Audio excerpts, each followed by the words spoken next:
Gavin is a solicitor and member of the Policy Project Committee for the CBC, advising on a range of issues, including legal, regulatory, white paper development, and general policy. He is the founder and CEO of aGenium, a LawTech consultancy providing services for the legal, professional services, and technology sectors. His professional work lies at the intersection of law, technology, and process efficiency. He is also involved in several startups developing blockchain solutions for a range of financial, asset, and self-sovereign identity applications. So over to you, Gavin. Thank you very much. Thanks, Leo.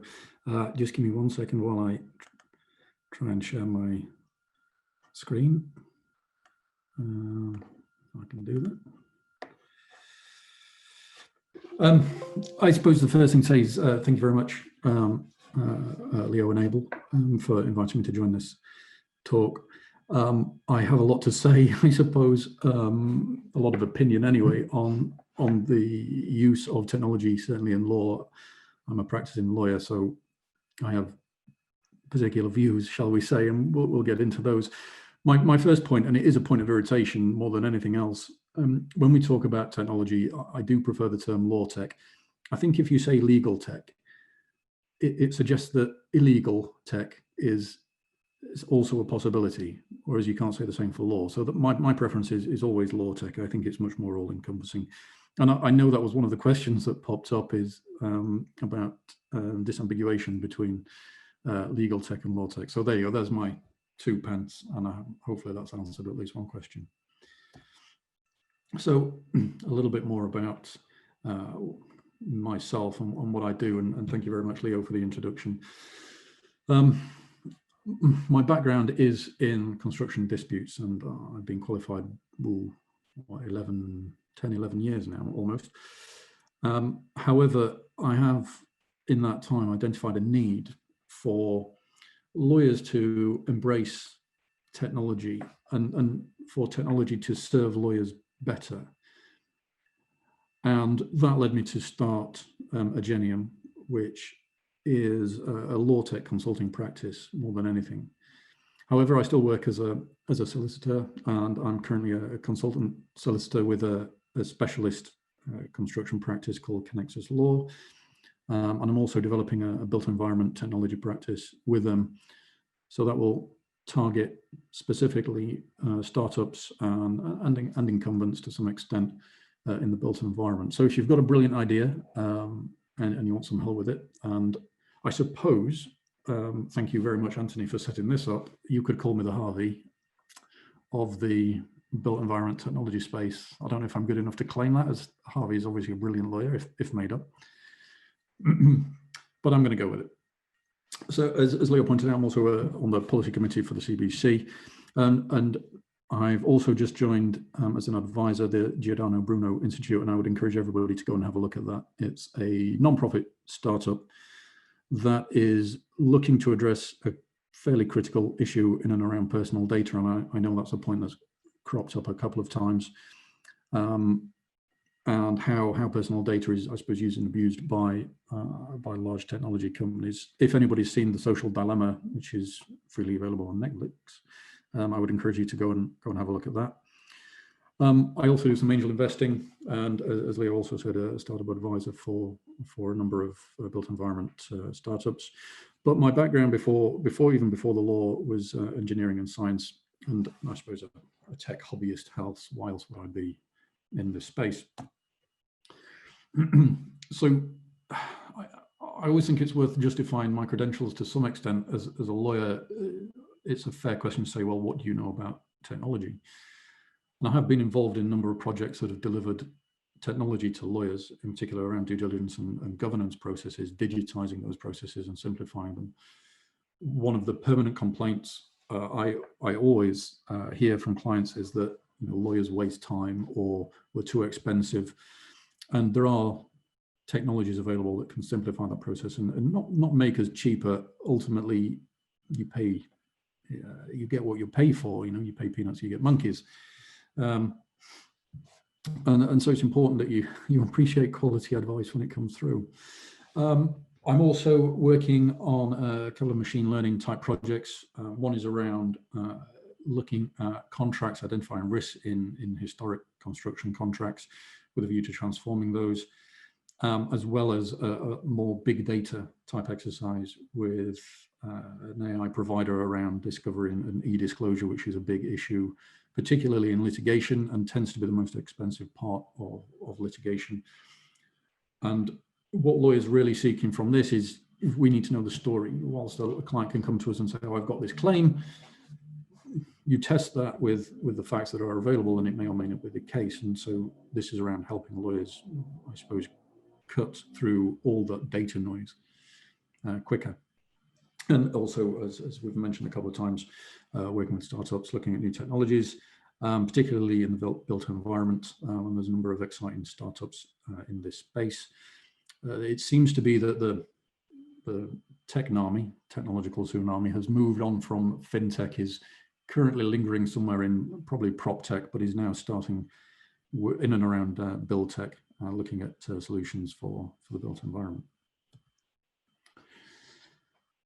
So frameworks and automation. This was such an open concept. It was difficult to know where to start with it, really. And I thank Dari and Anthony for their presentations, because I think it's helped put context around this matter quite a lot. And as a lawyer, my first instinct is to ask a question if I don't quite understand what the title is.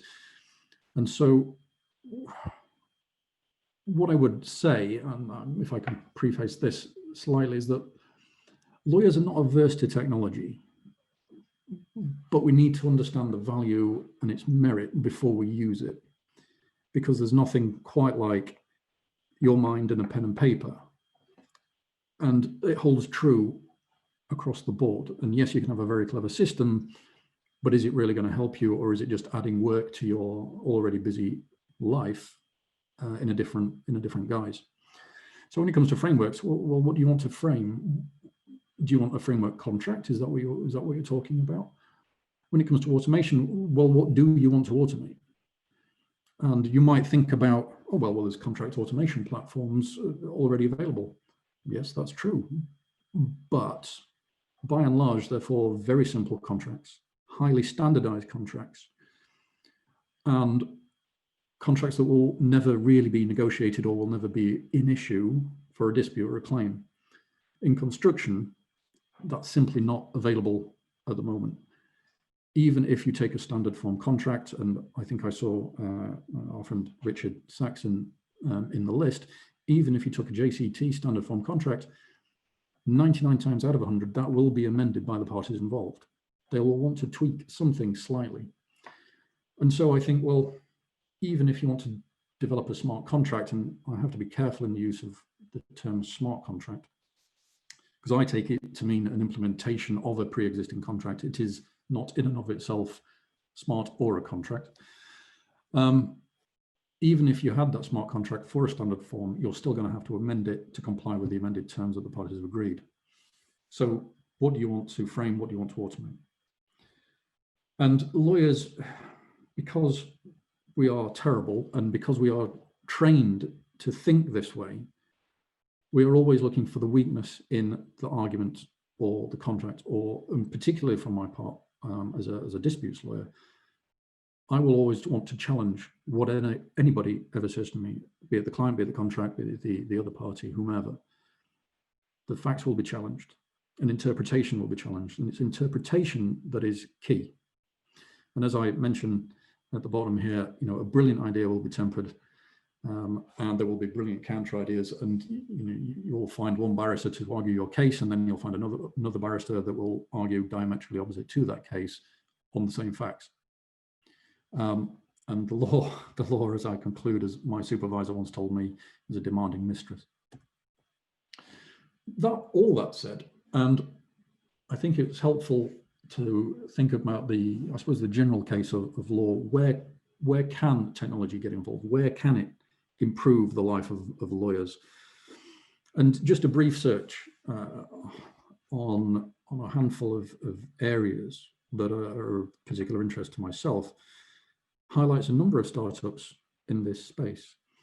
And you might think about, well, let's keep it simple. Justice, access to justice. Access to justice is a huge problem certainly for the underserved. And there is a platform, Crowd Justice, that is a crowdfunding platform to support litigants.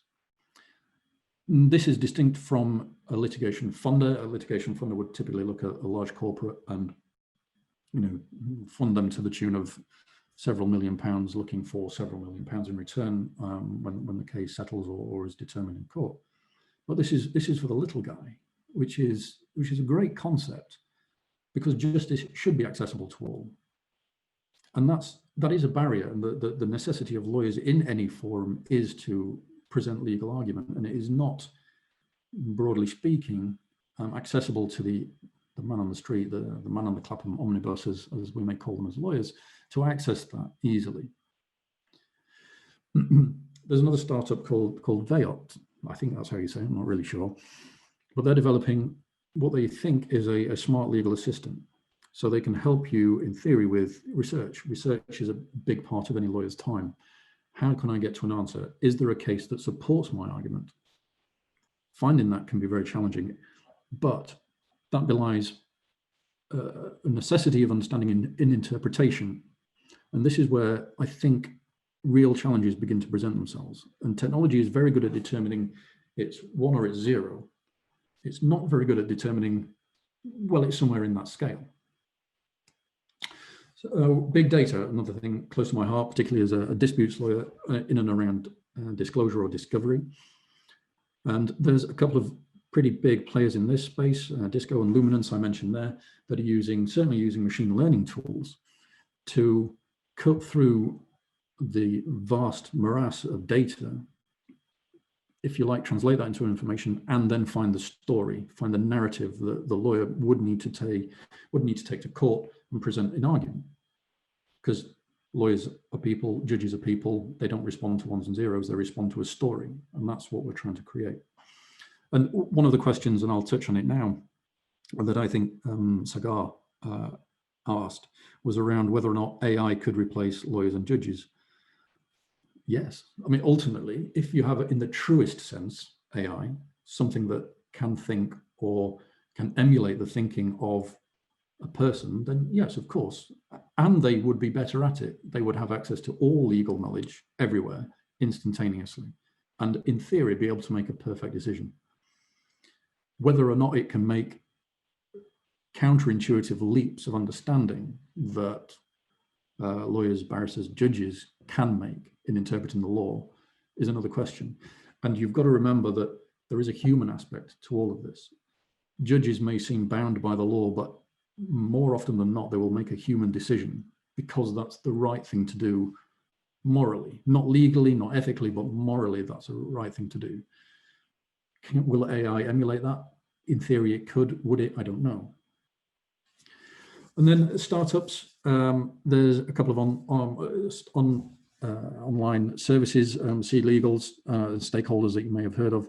So these are commoditizing the setup processes for startups, making them much more cost efficient, much more cost predictable, which is what startups need.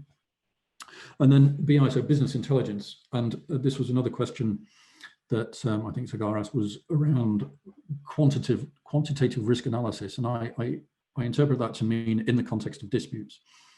So these, and in particular Solomonic, what Solomonic do, they have amassed a massive amount of data over the last, I think, 10-ish years of high court actions. And they've distilled that down into who the parties were, who the legal teams were, who the barristers were, and then have analyzed their performance. So in theory, if you used a platform and you had a case in a particular area, whatever it may be, you could pick the most successful law team, the most successful barrister, and engineer a way perhaps of engaging the right, inverted commas, the right judge who's more likely to find in your favor. And in theory, you could tune your case accordingly. I don't know how useful that is, but you're beginning to quantify the risk and understanding the metrics of success of performance, certainly of your legal team. Whether that translates into understanding the merits of the case is a different matter, because there is this human element. And by and large, even litigation funders who should be well versed in risk in terms of litigation risk, they still go to leading counsel or they'll ask a law firm for an opinion on the merits of that case. So there are lots of opportunities, and it does seem to my mind that there is a lot that could be done that technology can do. But I think there's a need to understand what lawyers need. It's not just a case of, well, here's what you did in pen and paper, there it is digitally, just do it there. That's helpful, yes, but are you changing anything? Not really. Are you disrupting anything? Not really. Are you improving the process of law? Yes, a little bit. It's a bit more efficient maybe. But there are key elements that lawyers worry about day to day, and that's what you need to address, the worry points. Take, for example, and I list a few points here. So the client. How do I find a new client? If I'm trying to build a business, how do I find a new client? How do I identify a client as an opportunity? How do I onboard them?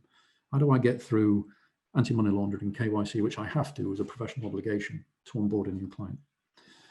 The client comes in and tells me a story. Okay, thank you very much, Mr. Client, for your story. What are the facts? Have you got the evidence to back up what you're saying? If you haven't, that's a problem. And then I need to take those facts and I need to confirm the story that the client's given me. And it may or may not be the case, or it may be approximately the case, but it's not borne out on the evidence. Then I need to know outcome. Well, what is it you actually want, Mr. Client? Yes, I can see you're aggrieved, but what do you want? If you want something that I know nobody can get you, well, it's a fool's errand.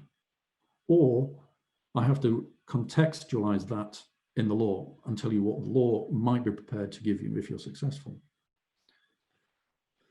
In the context of a more transactional relationship, then I would want the document. If it's, I don't know, a merger and acquisition matter, then I would need the document to come out the other end. How can I get that? How can I negotiate a document? I can build a draft using all sorts of platforms, but it's not going to be the document, and it still will require negotiation. So this comes back to the data issue again. And what's the value? As lawyers, we're always looking to add value to our clients. And there's a lot of movement at the moment to look at simple time charging, for example, in a crude value sense. But what more can I do? And Anthony sort of pointed this out, the breadth across which Harvey was working in those examples. Can I identify other opportunities within my work for a client to provide other services that, yes, I can bill for and charge for, but that add value to my client and will make them more successful? And then there's more general considerations. I mentioned strategy. So that's in terms of, say, a dispute. What's my strategy for a dispute? This is a very fluid concept. And I mentioned earlier the likelihood of success. You may have a slam dunk case, but the likelihood of you winning that is not a lot better than 50-50 in reality. And even if you do win on liability, and you find that the other party is at fault, what if your quantum isn't worth anything? What if your quantum is, maybe you want £1 million and the judge finds it, well, yes, you have lost some money, but you've not lost that much and it's £10. Could you say you've won? Well, in the strictest sense, yes, but not that well. And then what if you lose on costs? So what is my strategy for approaching that issue? And then management of process, that seems an obvious one for tech. And I think a lot can be done to certainly administer legal processes better. Interaction with the courts. Courts are trying to become more digital, but there's a lot that can be done there. And then billing, I suppose time recording billing is a fairly obvious one. Blockchain platforms, fintech platforms for concluding bills. And I always kind of, because I realize that can be quite a negative assessment of the state of technology, I always like to leave people with this quote because I think it's a great quote. And it's from the Steve Jobs, the Apple campaign, the Think Different campaign, way back in the late 90s. And it's the people who think they are crazy enough to think that they can change the world are the ones who do. And I think it's a great quote because it just shows you that you know, just trying, engage with some lawyers, find out what they want, find out what their problems are, and just try doing something. And if that's you, then you are the crazy ones, and that would make you my kind of people. And please come and answer me questions. I'm more than happy to talk about that.